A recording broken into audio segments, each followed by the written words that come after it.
이번 주 주제는 롤러코스터 전국의 해법입니다. 단 3.5초 만에 시속 200km를 넘기는 롤러코스터가 있습니다. 이름이 킹다카인데요. 스포츠카의 대명사인 페라리보다 빠르죠. 최고 시속 315km로 제시되어 있는 이 페라리 F430의 제로백, 그러니까 정지 상태에서 시속 100km까지 가는 시간이 3.7초라고 되어 있습니다. 그렇다면 이렇게 쏜살같이 질주하는 페라리를 여유있게 앞지르는 속도이죠. 한때 세계에서 가장 빨랐던 이 롤러코스터 킹다카, 미국 뉴저지주에 위치한 식스플래그의 명물이었습니다. 낙하높이 127m인데 그냥 수직으로 떨어지면서 270도로 꽈배기까지 틉니다. 중력 가속도가 5G에 이르죠. 지구 중력의 5배 달하는 힘을 온몸으로 받는 겁니다. 총 길이는 950m라고 하는데요. 다행일 수도 있고 아쉬울 수도 있는 이 절규와 비명의 주행, 단 28초 만에 끝나죠. 최근 전국 상황은 마치 롤러코스터를 탄 듯합니다. 지난해 12.3 비상계엄이 아찔한 수직 낙하였다면 사상 초유의 현지 대통령 구속은 꽈배기 구간이라고 볼 수 있겠습니다. 구치소를 오가면서 탄핵 재판을 받는 모습과 내란 혐의 재판으로 숨을 고르는가 싶더니 구속 취소라는 2차 낙하가 기다리고 있었나요? 윤석열 대통령이 당당하게 주먹을 불끈 쥐고 서울 구치소를 걸어나와 한남동 관저로 귀가하는 모습을 보면서 어지럼증과 현기증을 호소하는 이들도 있겠습니다. 두 쪽으로 갈라진 민심은 환호와 분노가 교차하고 있는 것 같습니다. 탄핵을 찬성하는 민심은 가슴이 두 번 덜컥 내려앉은 느낌이겠고, 탄핵을 반대하는 광장은 짜릿한 희열을 만끽하는 모습인 것 같습니다.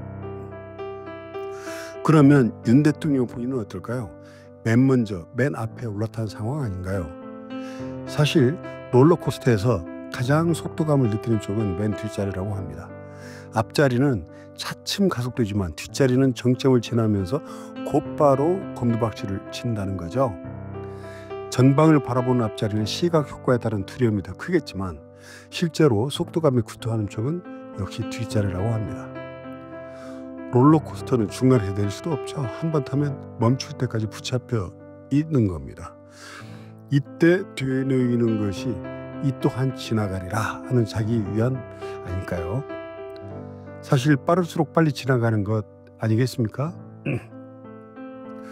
어렵고 힘든 순간도, 찬란한 영광의 순간도 이 또한 지나간다는 명분은 고대 페르시아 지방의 우화에서 비롯됐다고도 하고요. 이스라엘 국기 다윗의 별의 주인공이죠. 이 다윗과 솔로몬에 얽힌 이야기라고도 합니다. 어느 날 다윗 왕이 반지 세공사에게 나의 격에 맞는 반지를 만들되 전쟁에서 이겼을 때도 또 절망에 낙심했을 때도 자신을 돌이켜볼 글귀를 새기라, 이렇게 주문했다고 하죠. 이에 반지 장인이 고심하자 훗날 지혜의 왕으로 불리는 솔로몬이 이 또한 지나가리라 라는 글귀를 제안했다는 겁니다. 영화 반지의 제왕이 있죠. 여기에도 절대 반지가 나오는데요. 이 절대 반지에는 모든 반지를 지배하고 모든 반지를 가둔다 라고 하는 이런 권력 지향형 의지가 담겨 있는데, 그것과는 좀 품격을 달리하는 것 같죠. 어쩌면 윤석열 대통령의 12.3 결행에는 절대 반지의 뜻이 담겨 있었다고 본다면 구속 취소된 지금의 마음엔 어쩌면 다윗 반지의 글귀가 자리하고 있지 않을까 생각합니다. 이 또한 지나가리라 하는 믿음 말이죠. 구속이 취소해서 풀려난 윤 대통령은 구치소에서 배운 점이 많았다고 했습니다. 무엇을 배웠는지는 구체적으로 말하지 않았죠. 지난 2005년입니다. 신관 전 국정원장이 구속됐을 때 특별 면회를 온 지인들에게 한 말이 있습니다. 구치소나 감옥에 갇히면 세 가지가 양극단으로 달라진다는 거죠. 첫째가 종교라고 합니다. 신앙심이 깊고 평소 헌금이나 연보에도 충실했던 이들은 자신이 충심을 바쳤던 신을 원망하게 되는 경우가 많다고 합니다. 내가 그렇게 정성을 다했는데, 그렇게 깊이 믿었는데 이게 뭐냐, 이게 반발한다는 거죠. 반대로 오히려 좀 굳건하지 못한 나이론 신앙이라고 하죠. 이런 경우는 오히려 더욱 굳건하게 신을 찾더라. 이런 경우도 있다라고 했습니다. 둘째는 가족이라는 겁니다. 평소 끈끈하지 못한 가정의 경우 해체 길로 접어들더라는 거죠. 당시 그 신건 씨가 구속됐을 당시 정부의 고위직 공무원도 구속된 적이 있는데 그 가족이 캐나다로 그냥 떠나버렸답니다. 근데 이제 구치소에서는 피의자, 당시 이제 피의 고인이죠. 그 도서실에서 전화를 걸어서 연결을 해주는데 일주일에 한 번 정도. 근데 상대 쪽에서 받지 않아서 연결이 이제 불발됐다는 겁니다. 구치소 측은 사정을 알죠. 하지만 알려줄 수는 없었다고 합니다. 혹여라도 이 수감자가 절망에 빠져서 무슨 일을 벌일지 모르지 않겠습니까? 셋째는 건강이라고 합니다. 평소 매일 술을 마시면서 담배를 피우던 사람은 자연스럽게 술과 담배를 멀리하게 될 수밖에 없죠. 그래 건강이 좋아진다는 겁니다. 반면 자신이 왜 이런 상황에 처해 있는지 현실을 부정하는 사람들 있겠죠. 그런 사람들은 속을 끓이다가 건강을 상한다고 합니다. 과연 윤 대통령은 어느 쪽일지 모르겠습니다.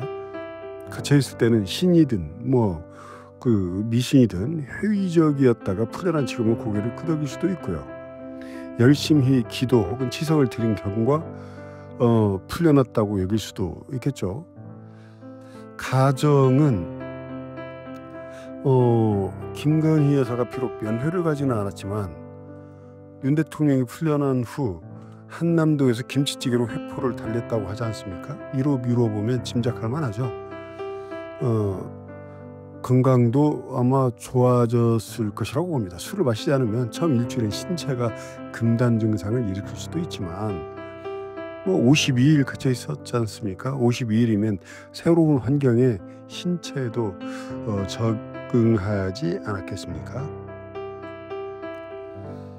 문제는 현재의 이 롤러코스터 전국이 언제 끝날지 안전하기는 한 것인지 모른다는 점이죠. 아무리 정교하게 설계됐어도 사고 가능성은 언제나 있습니다. 지난 2024년 6월이죠. 스웨덴의 그레나론트 놀이공원에서 롤러코스터 제트라인이 부분 탄생해서 1명이 사망하고 9명이 다치기도 했습니다. 최고 시속은 겨우 90km였는데 말이죠. 우리나라도 2002년 9월 추석 연휴에 용인의 그 에버랜드에서 롤러코스터가 작동을 멈춰서 30여 명이 지상 25m 공중에 고립됐다가 구조되기도 했죠. 시민들은 지금 원하든 원하지 않든 롤러코스터에 타고 있는 셈이 아닐까요? 그것도 세금이라는 적지 않을 돈을 내고서 말이죠.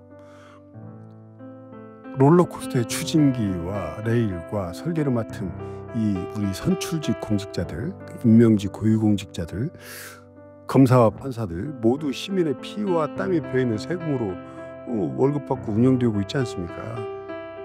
시민들은 주유산천하는 청룡열차 정도를 기대했는지도 모르겠습니다. 적절한 짜릿함 그리고 통수한 사람과의 유대감에 더 중점을 두었을 수 있죠. 그런데 느닷없이 급강하하면서 안전도 확신할 수 없는 롤러코스터에 내가 지금 올랐던 상황이구나 라고 하는 것을 뒤늦게 알았다면 어떻게 해야 될까요? 그저 이 또한 지나가리라 하면서 그 구토를 참아야 하는 것일까요? 중력 가속도에 정신이 혼미해지면 앞이 캄캄한 블랙아웃이 되기도 한다고 합니다. 그러면서 놓치는 것이 있죠. 이 어드벤처에서도 수익을 챙기는 사람들이 있다는 겁니다.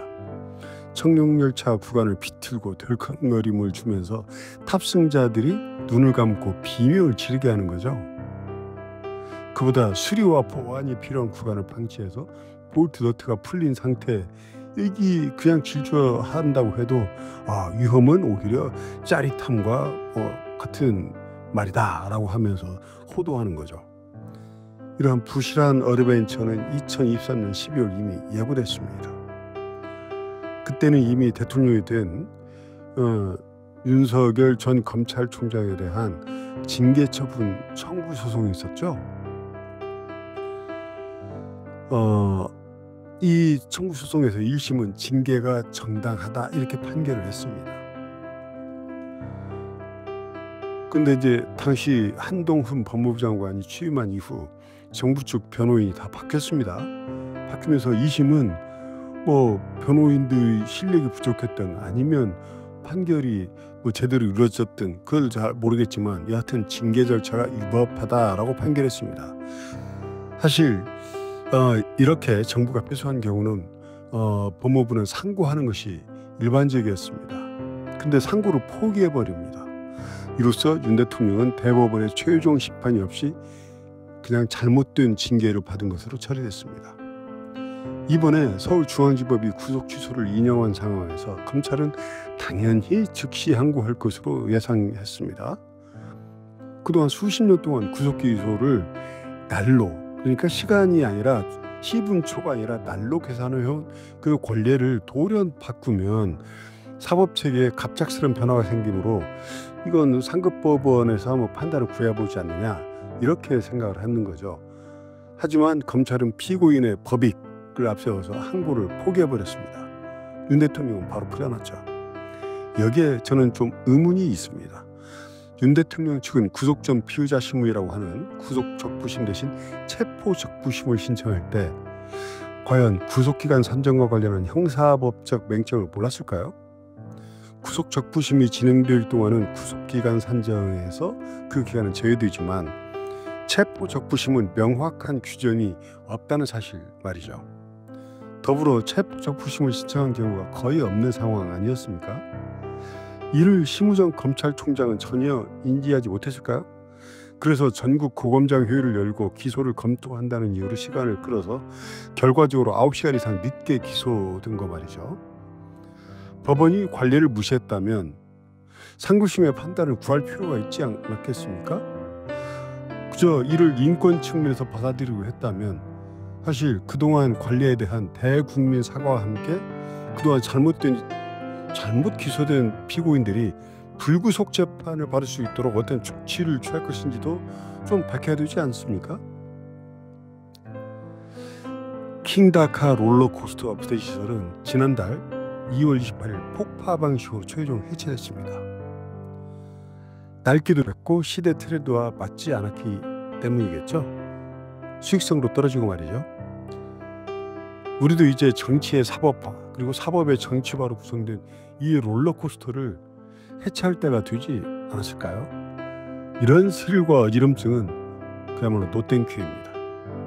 그럼에도 아마도 기득권 정치와 또 선민의식에 빠진 이 사법 이런 쪽에서는 이런저런 분칠 그리고 덧칠로 시민을 현혹할 것이 분명합니다. 시민의 단호한 거부가 필요한데 과연 어떨까요? 뭐 국회의원이 말했죠. 1년만 지나면 잊어버린다. 과연 어떨까요?